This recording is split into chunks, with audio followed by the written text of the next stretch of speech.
let's do another play, said Totsov, turning to Maria. Here's the plot. Your mother has lost her job. She hasn't anything left to sell to cover your drama school fees, so tomorrow you'll be thrown out for non-payment. Wow, sounds like Mills. But a friend has come to the rescue. Since she has no money, she has brought a brooch. A brooch! With a precious stone in it. It's the only thing of value she could find. Only $26. This generous gesture on your friend's part has taken you aback and moved you. How can you accept such a sacrifice? You can't bring yourself to do it, and so you refuse. Then your friend pins the brooch on the curtain and goes out into the corridor. You follow. There is a long scene while she tries to persuade you. You say no again. You weep. You express your gratitude. Finally, you accept her sacrifice. Your friend leaves, and you come back into the room to get the brooch. The brooch! But where is it? Could someone have come and taken it? There are many tenants in the apartment, so it's possible. A tense and thorough search begins. Go up on stage. I will pin the brooch up, and you will return to look for it in one of the folds of the curtain. Maria went into the wings. Totsov didn't bother to pin up the brooch, but after a few moments asked her to come back. Plot twist.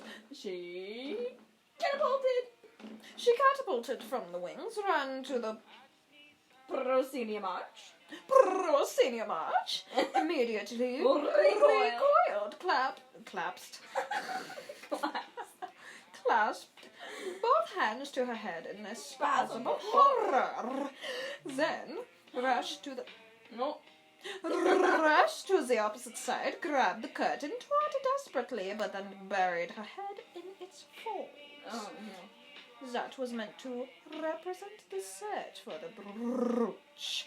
When she couldn't find it, she rushed back into the wings with her hands convulsively clutched against her breast, which evidently was meant to express the tragic aspect of the situation. Those of us sitting in the front rows could scarcely contain our laughter. Maria flew down from the stage to the auditorium in evident triumph. Her eyes were shining and her cheeks were flushed. How did you feel? asked Totsov. Oh, my darlings! So wonderful! I can't tell you how wonderful. I can't. I really can't say anymore. I'm so happy, she exclaimed, sitting down, then jumping up, clutching her head. I felt it. I really felt it. Fine, said Totsov approvingly. And where's the brooch? Oh, yes, I forgot about it. Strange, said Totsov. I did all that looking for it, and forgot about it. Quick as a flash, Maria was up on stage again. Starting to finger the folds.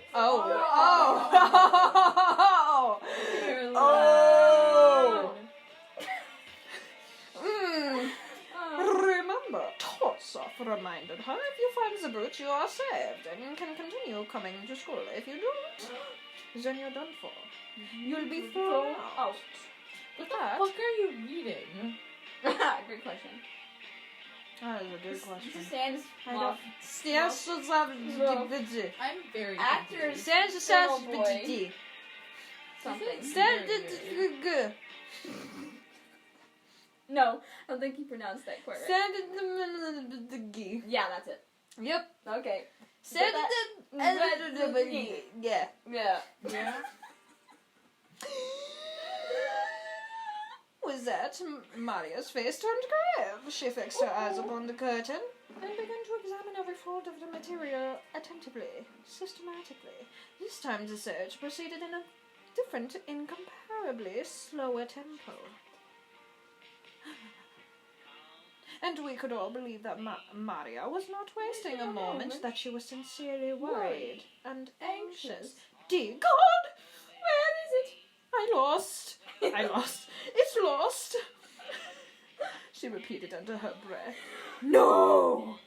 She exclaimed in desperation and bewilderment after she inspected all the folds in the curtain. Wow, there's one page. Her face. Her face expressed alarm. She stood there, dumbfounded, her eyes staring. We watched her. With bated breath. She's very responsive, said Totsov under his breath to Rachmanov.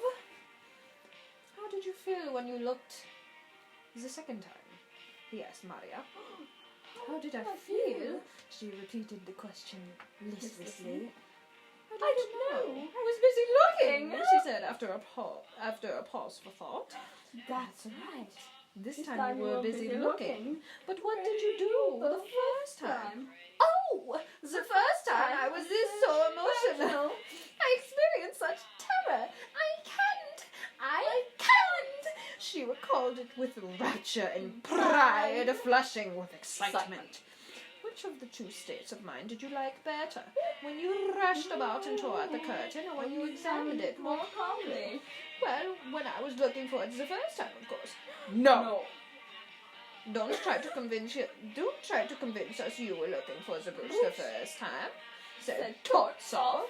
You didn't give the brooch a moment's thought. You just wanted to suffer, for suffering's sake. Now, the second time you were really looking, we could all see that very clearly. We understood. We believed that your bewilderment and dismay were well-founded. And so the first time you looked, you achieved nothing. It was a run-of-the-mill theatrical posturing. The way you looked the second time was perfectly right. This verdict stunned Maria. We don't need mindless rushing about on stage. Totsov continued.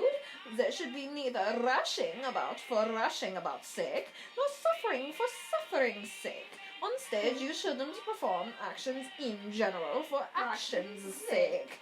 You should perform them in a way which is well-founded, apt, and productive. And be genuine, I added. Genuine action is well-founded and apt, Totsov stated. So, he continued, as you should do things genuinely on stage, all of you go up on stage and start doing things. Up we went, but for a long time didn't know where to begin. Whatever you do on stage must be done in such a way as to make an impression. But I couldn't find actions interesting enough to hold the audience's attention, so I began to repeat my solo. But soon realized that I was posturing, just as I had in the show, and stopped.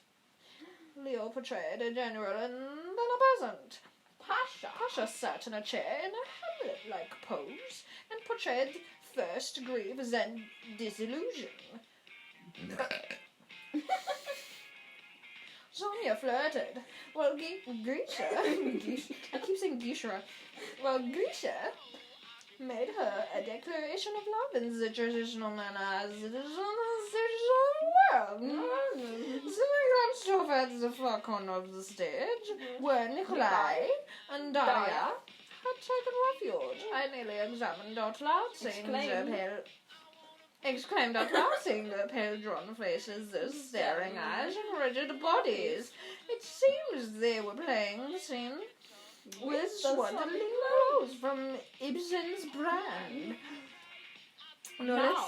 Now let's analyze what you showed us, said Jozi. First start with you, he said. Starting to be Was that 40 pages?